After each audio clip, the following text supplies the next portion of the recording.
Hello guys, ഞാനിന്ന് ശോഭനയുടെ ഒരു inspired makeup look ചെയ്യാൻ ശ്രമിക്കുകയാണ്. എങ്ങനെ വരുമെന്നറിയില്ല. ഈ ലുക്കാണ് നമ്മൾ ചെയ്യാൻ പോകുന്നത്.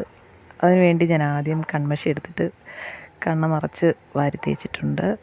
അത് കഴിഞ്ഞിട്ട് ഞാൻ ഇച്ചിരി ലിപ്സ്റ്റിക്ക് ഇട്ട് കൊടുത്തു, ഒരു ബ്രിക്ക് റെഡ് കളറുള്ള ലിപ്സ്റ്റിക്ക്. അതിന് ശേഷം മുടി ഇങ്ങനെ നടുക്കുമെന്ന് ഭാഗത്ത് ഞാൻ ഒന്ന് പിന്നിടാൻ വേണ്ടി നോക്കുവാണ്. ഈ നടുക്കുമെന്ന് അങ്ങനെ വകുപ്പെടുക്കാത്തത് കൊണ്ട് എനിക്ക് പെട്ടെന്ന് കിട്ടുന്നില്ലായിരുന്നു. പിന്നെ നമ്മുടെ മാസ്റ്റർ പീസായിട്ടുള്ള ആ ഒരു ഗോപിപ്പൊട്ട് അത് വെച്ച് കൊടുത്തു. അത് കഴിഞ്ഞിട്ട് കോട്ടൺ ഷോള് ഇങ്ങനെ സാരി പോലെ ഇട്ട് കൊടുത്തു, ചുരിദാറിന് മേളിൽ. മുടിയൊക്കെ ഇങ്ങനെ ഒന്ന് ഒതുക്കി കൊടുത്തു. പിന്നെ അതിൽ മുടി കുറച്ച് അലസമായിട്ട് കെട്ടിയ പോലെയായിരുന്നു. അപ്പോൾ ഞാൻ അതുപോലെയൊക്കെ ഒന്ന് ഇട്ട് കൊടുത്തു. എന്നിട്ട് ആ ഫോട്ടോയിലേക്ക് ഞാൻ നോക്കി അതുപോലെയാണോ എന്നൊക്കെ. പക്ഷേ അതുപോലൊന്നും വന്നില്ല ഗൈസ്.